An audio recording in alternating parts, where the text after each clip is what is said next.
আমি 318 পৃষ্ঠা পড়লাম এই 3 দিনে। এই যে নারী কমিশন যেটা জমা দিয়েছে, এর ভেতরে প্রায় কোরআনের 13টা আয়াতের ওরা ভুল ধরেছে।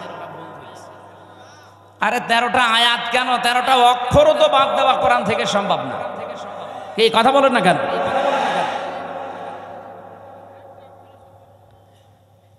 26টা আয়াতের বিরুদ্ধে ওরা মামলা দিয়েছিল, ভারতে কেস করেছিল যে এগুলো বাতিল করা লাগবে।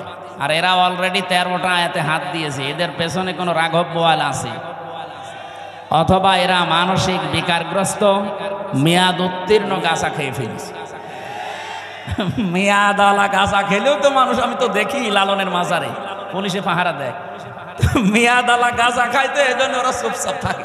আর এরা মেয়াদ উত্তীর্ণ গাঁজা খেয়েছে, এই জন্য এমন এমন কথা দিয়েছে। এ মানে পড়ার পরে আমার আশ্চর্য লাগছে, এরা কি বাইরে থাকার মতো সুস্থ মানুষ? এদের তো পাবনায় পাঠানো দরকার।